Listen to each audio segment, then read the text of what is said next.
आप सभी भाई बहनों का आध्यात्मिक ज्ञानात्मक चैनल की ब्रह्म मुहूर्त ज्ञान उपदेश कक्षा में एक बार फिर स्वागत है। आज की चर्चा का विषय बहुत ही सरल शब्दों में है और वो सरल शब्द हैं जन्म जन्म का साथ है, जिसको हमने देखिए सफेद रंग से लिखा है। यूं तो देखिए ये जो शब्द हैं ये मेरे अनायास ही किसी गीत के रूप में सुनने में आए और वो शब्द कुछ ऐसे मुझे चोट किए, क्योंकि हमारा तो देखिए आध्यात्मिक ज्ञानात्मक चैनल है। इस आध्यात्मिक ज्ञानात्मक चैनल पर पिछले 5.25 वर्षों से हमने जो लगभग 2500 वीडियो प्रसारित किए, उनका संबंध आत्मा और परमात्मा ये दोनों चेतन सत्ताएं हैं। इसलिए तो हमने देखिए ये जन्म जन्म का साथ है, इसको सफेद रंग से लिखे। ये एक सच्चाई है, सत्य कथन है। जबकि हमारा तुम्हारा ये दो शब्द एक राशि स्थितियां हैं। इसीलिए हमने हमारा और तुम्हारा शब्द को एक रंगीन रंग से दर्शाया है। देखिए हम तो प्रतिदिन सुबह शाम जितनी भी वीडियो प्रसारित करते हैं, हमारा प्रयास होता है कि प्रकृति के 3 गुण तमोगुण, रजोगुण और सत्वगुण की स्थितियों पर प्रकाश डालें, क्योंकि स्वयं भगवान श्री कृष्ण जी ने गीता में इन 3 गुणों की रहस्यमय स्थितियों पर एक विस्तार से वर्णन किया है। और इन 3 गुणों के ज्ञान विज्ञान को गूढ़तम ज्ञान का, यानी कि भौतिक स्थिति को समझने के लिए इन 3 गुणों के ज्ञान विज्ञान को आपको हमें समझना चाहिए। अभी लगभग कुछ रोज पहले ही हमने देखी एक बहुत बड़ी वीडियो, लगभग 1.25 घंटे की, 3 गुणों के आने का क्रम। उसमें हमने 8-8 घंटे की स्थितियां दर्शाई हैं। उनके संग का रंग आपका हमारा एक स्वभाव बनता है, और स्वभाव में आपको हमें कुछ मेहनत नहीं करनी होती। जितने अंश में स्वभाव बन जाता है, उतने अंश में प्रकृति या प्रकृति के 3 गुण वो मदद करते हैं। और शेष जो हमारा आपका स्वभाव बना नहीं है, उसके लिए आपको भी प्रयास करने होते हैं। और उसी संदर्भ में हमने कुछ वीडियो का चित्र इस प्रकार दर्शाया था कि मनुष्य देखिए रजोगुण और तमोगुण का ही संग अधिक करता है। विशेष रूप से कलयुग की स्थितियों में कुछ ऐसा ही आपके हमारे जीवन में दिखाई दे रहा है। सतयुग के प्रति कोई रुचि नहीं है। जब रुचि नहीं होती तो उसके प्रति हम सम्मुख नहीं होते, उसके पीछे फिर हम भागते नहीं है। भागते किसके पीछे हैं? जिसके प्रति आपकी बड़ी रुचि होती है, जिसको हम पढ़ना चाहते हैं, या युगों के संसार को हम पढ़ना चाहते हैं। किस लिए? भोगने के लिए। और वास्तव में ये जो फिल्म के जो एक बोल है, जन्म जन्म का साथ है हमारा तुम्हारा, ये एक स्थूल शरीर के स्तर पर कुछ स्थितियों को एक साधारण शब्दों में समझाया गया है। लेकिन हमारा तो देखिए आध्यात्मिक ज्ञानात्मक चैनल पर इन सभी स्थितियों के आध्यात्मिक अर्थ ढूंढे जाते हैं। इसलिए हमने देखिए नीचे एक शब्द आत्मा, और आत्मा के साथ ही हमने एक शब्द परमात्मा लिखा है। ये दोनों चेतन सत्ता है।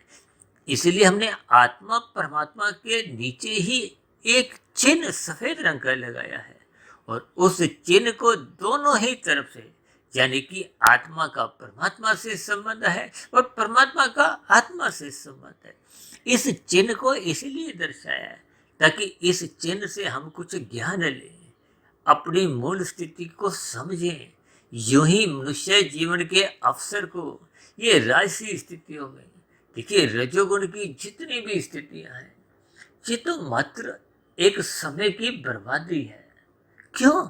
क्योंकि ये एक जीरो की स्थिति है। भले ही प्रकृति आपको में कोई दंड नहीं देती कि आप संसारी सुखों को क्यों भोगते हो।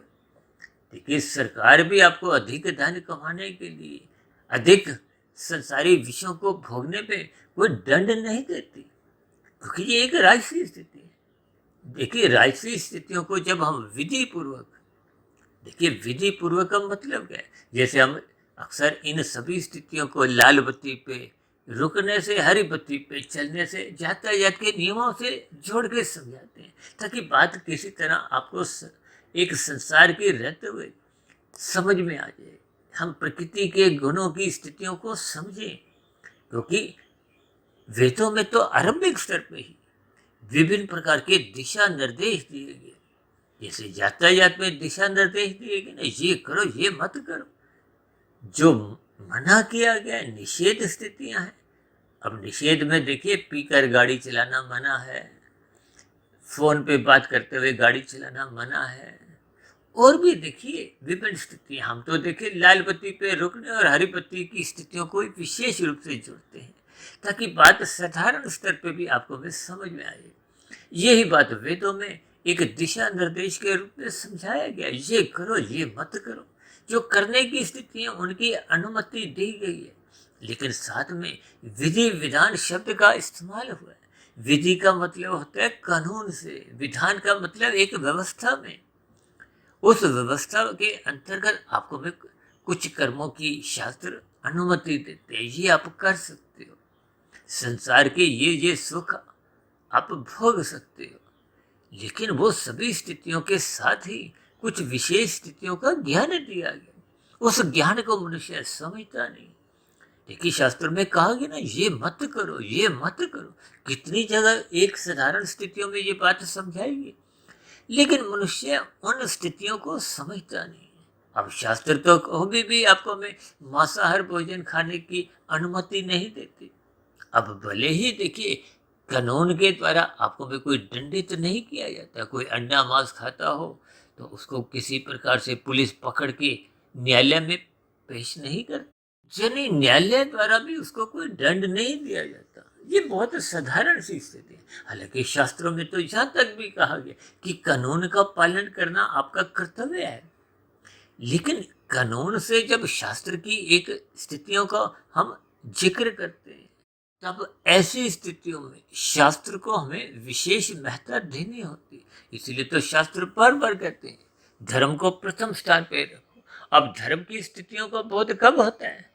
जब हम गुरु के प्रवचनों को सुनते हैं। गुरु के प्रवचनों को सुनने का मतलब क्या है? क्योंकि गुरु तो शास्त्रों की बात समझाते हैं।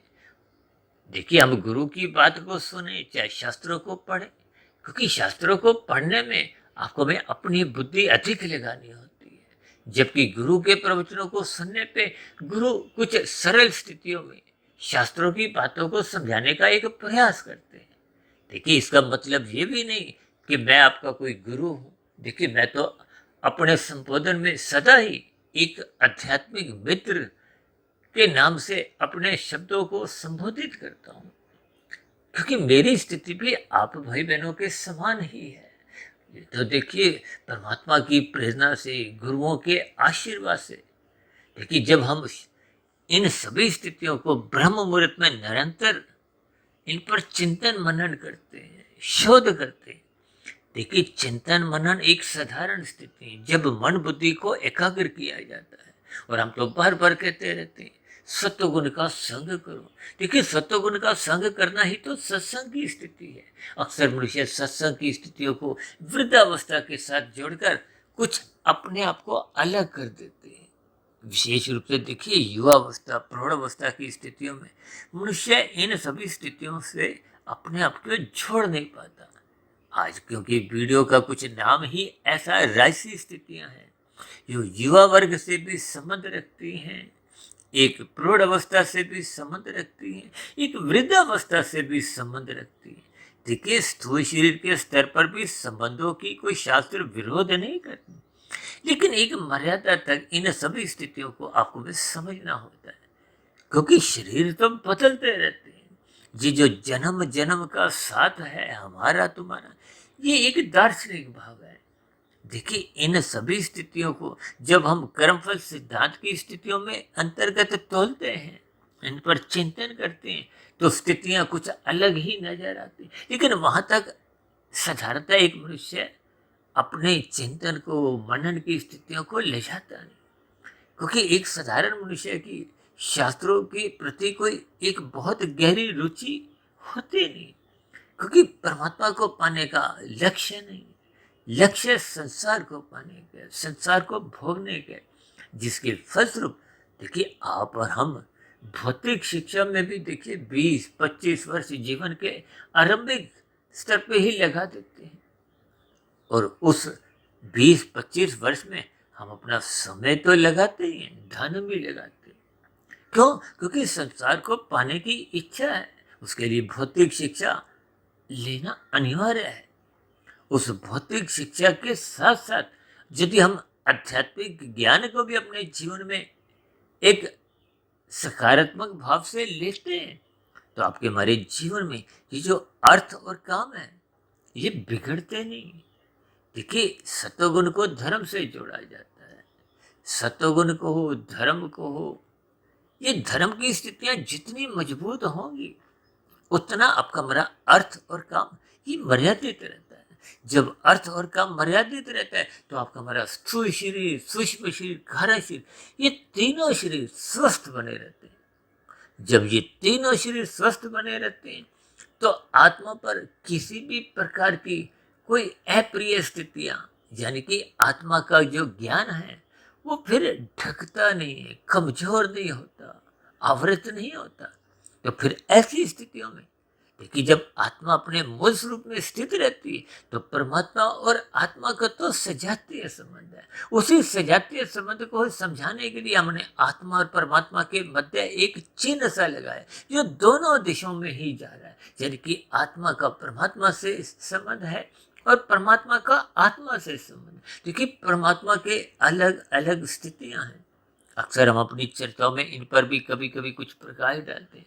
देखिए, परमात्मा का सगुण साकार रूप जो अनंत स्वरूप की स्थिति है, जिसको आध्यात्मिक लोक से जोड़ा जाता है। जिससे शास्त्रों में कहा गया ना, कि जब हम जन्म मरण के बंधन से मुक्ति पा जाते हैं, जन्म मरण के बंधन से मुक्ति यहाँ पाने का मतलब स्थूल शरीर की स्थितियों से है, ये 84 लाख प्रकार की जोनियों से है, ये कार्य जगत की स्थितियों से है।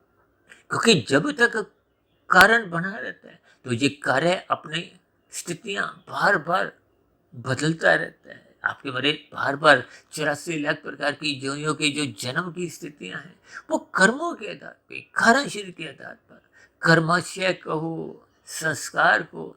क्योंकि हम तो देखिए, कर्माशय और संस्कार अलग अलग शब्द इसलिए इस्तेमाल करते हैं, क्योंकि स्थूल शरीर के स्तर पर आपकी हमारी जितनी भी क्रियाएं होती हैं, कर्म होते हैं, वो कर्मफल सिद्धांत के अंतर्गत, यानी कि जिन कर्मों को हम फल पाने की इच्छा से करते हैं, अच्छे बुरे, वो तो एक अलग स्थिति है। देखिए, जब हम रजोगुण में रहते हुए विधि पूर्वक, विधि विधान से कर्म करते हैं फल पाने के लिए, तो प्रकृति भी यही आपको में कोई दंड नहीं देती। दंड कब देती है? जब आप निषेध कर्मों को करते हो, जो शास्त्र मना करते हैं। अब यातायात में आपका हमारा चलान तभी करता है जब हम लाल बत्ती पे भागते हैं। हरी बत्ती पे चलने से तो आपका हमारा कोई चलान नहीं कटता। ठीक इसी तरह ये तामसी राशि स्थितियां आपको भी ज्ञान पूर्वक समझनी चाहिए। और इसी तरह शास्त्रों में कहा गया, सात्विक कर्म करो, परोपकार के कार्य करो, अपने धर्म का पालन करो, निर्बल मनुष्यों की सहायता करो। ये जो अब संसार में भंडारों की स्थितियां, जो अन्न का वितरण मुफ्त में होता है, विभिन्न प्रकार के, देखिए, कुछ बच्चों के लिए अनाथालय खुले हैं, इसी तरह वृद्ध लोगों के लिए कुछ वृद्धा आश्रम खुले हैं, और भी देखिए विभिन्न प्रकार से निर्बल मनुष्यों की अन्न से, वस्त्र से, शिक्षा से, विभिन्न प्रकार से एक सहायता के रूप में परोपकार के कार्य किए जाते हैं। और इसी तरह देखिए, पशुओं को लोग अन्न देते हैं, आहार देते हैं। अब विशेष रूप से गाय की तो देखिए पूजा होती है। लोग वैसे कुत्तों को भी देखिए एक दूध देते हैं, रोटी देते हैं, गाय को चारा देते हैं। वो एक सात्विक स्थिति है, क्योंकि गाय को एक सात्विक एक जोनी कहा गया। यूं तो देखिए, नीचे की सभी जोनियां तामसी हैं। तामसी का मतलब 30 लाख प्रकार की पशु जोनी है। उसी में ही देखिए एक गाय का भी एक जोनी ही है। लेकिन सपेश दृष्टिकोण से, जैसे कुत्ते को तमोगुनी कहा गया, रजोगुनी हाथी को कहा गया, रजोगुनी घोड़े को कहा गया, गाय को सतोगुनी कहा जाता है। जैसे पक्षियों में देखिए, कबूतर को सतोगुनी कहा जाता है, कौवे को तामसी कहा जाता है, चिड़िया तोते को राजसी कहा जाता है। ये एक साधारण स्तर पे कुछ त्रिगुणात्मक स्थितियों को समझाने का एक अलग अलग एक आधार है। ये तो देखिए पेड़ पौधों में भी तो कितनी स्थितियां, बरगद के पेड़ को, आंवले के पेड़ को, तुलसी की तो आप और हम देखिए पूजा करते हैं। ये देखिए गुणों के आधार पे होती है। आपको भी परमात्मा से जुड़ने की कुछ स्थितियों का बोध करवाने के लिए होती है। इन सभी स्थितियों को देखिए जब हम ज्ञान पूर्वक समझते हैं तो प्रकृति का ज्ञान विज्ञान, ये 84 लाख प्रकार की योनियों की स्थितियां, और ये जो आज हमने आत्मा परमात्मा के संबंध को एक विशेष प्रकार की स्थितियों से जोड़ा है। देखिए जन्म जन्म का साथ है, इसका अभिप्राय क्या है कि आप और हम, देखिए सदा सदा के लिए तो आपको मुझे भी मनुष्य जोनी नहीं मिली। इस शरीर की, इस मनुष्य जोनी, ये जो जाति आयु भोग लेके आता है। देखिए जाति का मतलब क्या है? आपकी मेरी माता के गर्भ में आते ही मनुष्य जोनी निश्चित हो जाती है। अब ये मरते दम तक मनुष्य जोनी ही बनी रहती है। यदि हम मिले हुए जीवन में अपने कार्यशील को शुद्ध कर लेते हैं, जो कि साधना की एक सर्वोत्तम स्थिति है। यानी कि जब हम अपने मिले हुए जीवन में, देखिए कर्म योनि का अभिप्राय कर्मफल सिद्धांत की स्थितियों से, यानी जब मनुष्य फल पाने की इच्छा से एक सकाम भाव से कर्म करते तो उसका कर्माशय बनता है। कर्माशय देखिए जब हम विधि पूर्वक कर्म करते हैं तो राशि स्थितियों का एक साधारण, एक पुण्य कर्मों का कर्माशय बनता है। जब हम परोपकार के कार्य सकाम भाव से करते हैं तो वो विशेष प्रकार के सुखों को पाने की आपकी हमारी पात्रता बनती जाती है। और जब मनुष्य परोपकार के कार्य ही निष्काम भाव से करता है, फल पाने की इच्छा नहीं होती, तो फिर आप और हम वो कर्मफल सिद्धांत की परिधि से बाहर आ जाते हैं।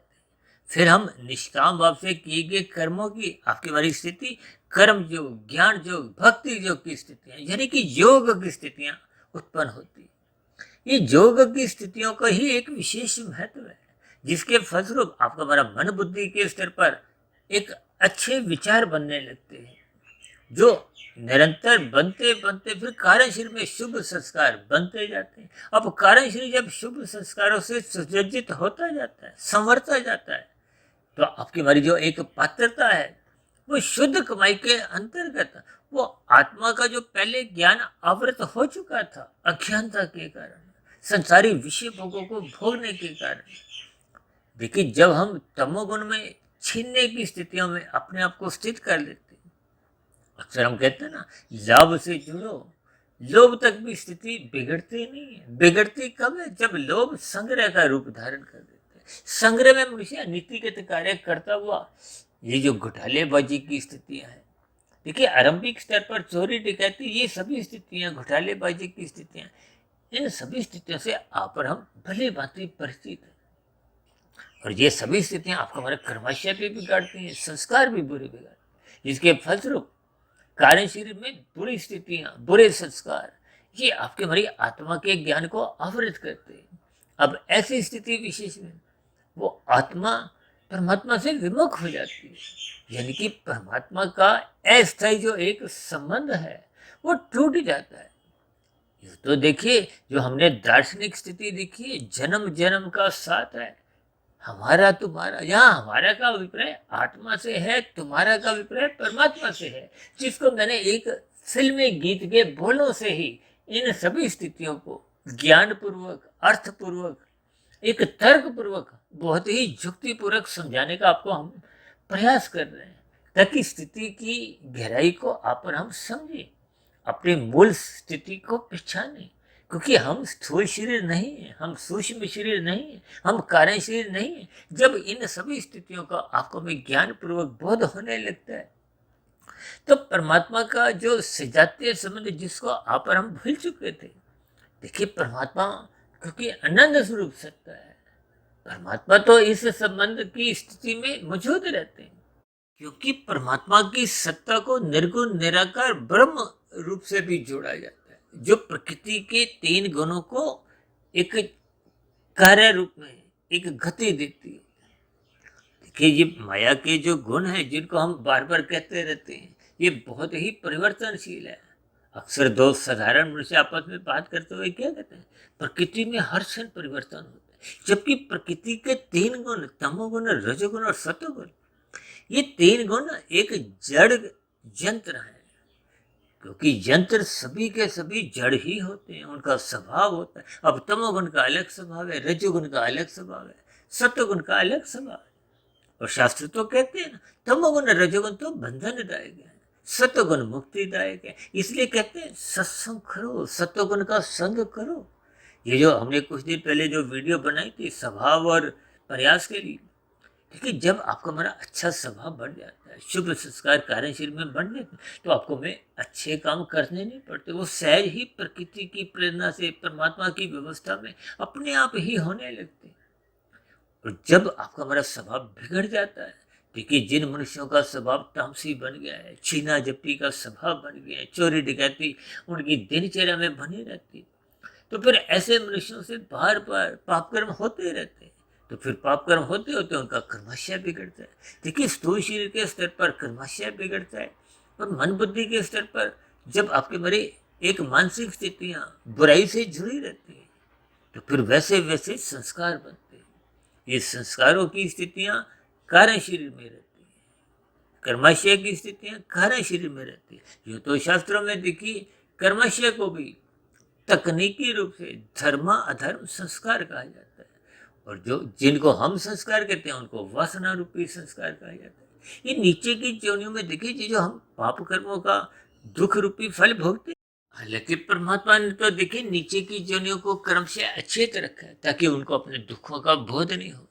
आपको मैं देखिए एक दो समय का खाना नहीं मिले तो आपको मैं कितनी एक विचित्र स्थितियां बनती हैं, हम विचलित होते हैं।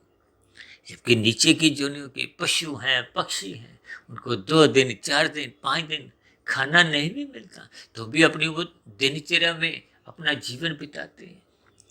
देखिए परमात्मा न्यायकारी भी है, किसी का पक्षपात भी नहीं लेते, लेकिन परम दयालु भी तो है। इसीलिए परमात्मा ने नीचे की जोनियों को क्रम से अचेत रखा है, लेकिन आपको मुझे सचेत रखा है, ताकि हम आत्मा परमात्मा के ज्ञान विज्ञान को समझें। आत्मा का परमात्मा से सजातीय संबंध है। देखिए जब परमात्मा को सर्वव्यापी कहा जाता है, तो परमात्मा की सत्ता आत्मा के भीतर भी मौजूद होती है।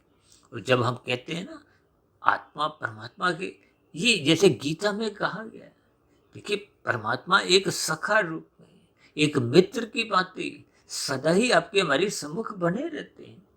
क्यों? क्योंकि हम कब परमात्मा का चिंतन करें, परमात्मा की सम्मुखता बनाएं, परमात्मा को पाने का एक लक्ष्य बनाएं, ये सभी स्थितियां योग की स्थितियां हैं। इसीलिए तो आज देखिए हमने जन्म जन्म का साथ है हमारा तुम्हारा, जिसको एक साधारण मनुष्य जो नहीं पाकर भूल जाता है, तभी तो परमात्मा से विमुख हो जाता है, संसार के सम्मुख हो जाता है। और ये जो 5 भोग्य विषय हैं, गंध रस रूप स्पर्श शब्द, इन विषय भोगों के लिए ही 5 कर्मेंद्रियों द्वारा कर्म करता है। और कर्म ही नहीं करता, कब पाप कर्म करता वो अपना कर्मशय बिगाड़ लेता है। देखिए भागवत पुराण में तो 5 निंदनीय स्थानों की चर्चा आती है, धूत क्रीड़ा मधुपान स्त्री संग हिंसा और अनीतिगत कार्यों से कमाया गया था। यानी कि जब मनुष्य अनीतिगत कार्य करता है, कानून का भी उल्लंघन कर जाता है, तो यहाँ के नियम कायदों के अनुसार आपको में दंड मिलता है। यहाँ का दंड से यदि मनुष्य बच भी जाता है, तो परमात्मा की कर्मफल सिद्धांत की स्थितियों को तो हम गैर जमानती वारंट से जोड़ते हैं, वहां तो बच पाना असंभव है। यदि बचने की ही स्थितियां होती तो फिर नीचे की जो 80 लाख प्रकार के दंड में निकृष्ट जोनियां हैं, देखिए इन जोनियों का फिर एक अस्तित्व ही समाप्त हो जाता। लेकिन इन सभी स्थितियों को आपको में ज्ञान पूर्वक समझना है, और ये ज्ञानात्मक स्थितियां केवल और केवल मनुष्य जीवन में ही बनाना संभव है। इसलिए कहा गया सत्संग करो, ज्ञान में स्थिति में रहो, गुरु के प्रवचनों को सुनो, शास्त्रों का स्वाध्याय करो, ब्रह्म मुहूर्त में उठो। जब ये सभी स्थितियां आपके मेरे स्वभाव में, आपके मेरी दिनचर्या में एक व्यवस्थित ढंग से बनी रहती हैं, तो आपका हमारा जीवन अनुशासित रहता है। जब अनुशासन में हम रहते हैं, तो फिर आपकी परमात्मा की सम्मुखता सहज ही बनी रहती है। तो फिर हम प्रकृति के विषय भोगों को एक मर्यादा में रहते हुए स्थूल शरीर की अवस्था तक ही संग करते हैं, जिसके फलस्वरूप आपका मरा मन बुद्धि के स्तर पर कोई बुरे फुरने नहीं उठते, परमात्मा की स्मृति बनी रहती है, श्रद्धा पूर्वक सत्संग होने लगता है, ब्रह्म मुहूर्त में उठने की स्थितियां सहज ही आपके हमारे स्वभाव में संस्कार में बढ़ जाती है, जिसके फलस्वरूप आपके हमारी जो एक स्थिति है, कर्म योग, फिर ज्ञान योग, फिर भक्ति योग की स्थितियां मजबूत होते होते आत्मा अपने मूल स्वरूप में लौटने लगती है। यानी कि जिस संबंध को मनुष्य संसारी विषय भोगों के अवेग में आता हुआ, भोगों को भोगता हुआ अपने सजातीय संबंध को भूल जाता है, परमात्मा की विस्मृति में जीता हुआ संसार की स्मृति भोगने की स्थितियां, ये जो आज 24/7 की विषय भोगों की स्थिति है, जब इनमें ही खोया रहता है तो निश्चित रूप से उसकी परमात्मा से विमुखता बन जाती है। और यही विमुखता आज संसार में आपकी हमारी बन चुकी है। इन सभी स्थितियों को आपको विज्ञान पूर्वक समझना होगा, जिसको मैंने आज बहुत ही साधारण शब्दों में जन्म जन्म का साथ है हमारा तुम्हारा, इन बोलों के आधार पे ही आत्मा परमात्मा के सजातीय संबंध को पहचानने की एक स्थिति बहुत ही अर्थपूर्वक, तर्कपूर्वक, युक्तिपूर्वक समझाने का एक प्रयास किया। हो सकता है समझाने में कुछ मेरी कमी रह सकती है, क्योंकि मैं भी आप भाई बहनों के समान मायाबद्ध की ही स्थिति में हूँ। फिर भी इस वीडियो संबंधित आपके मन में कोई प्रश्न उठ रहा हो, कोई मेरी कही गई बातों पर आपको कोई आपत्ति हो, शिकायत हो, तो आपके प्रश्नों का, सुझावों का और शिकायतों का नीचे दिए गए कमेंट्स बॉक्स पर स्वागत है। अब चर्चा विशेष को यहीं विश्राम देते हैं। हम सभी भाई बहनों की परमात्मा से सम्मुखता बने, इन्हीं शुभकामनाओं के साथ चर्चा विशेष को यहीं विश्राम देते हैं। शाम को फिर मिलते हैं संध्या बेला ज्ञान कक्षा में। तब तक आप अपने आध्यात्मिक मित्र सुधीर भाटिया फकीर को इजाजत दें। इस वीडियो विशेष को ध्यानपूर्वक, धैर्यपूर्वक, गंभीरतापूर्वक सुनने के लिए आप सभी भाई बहनों का बहुत बहुत धन्यवाद।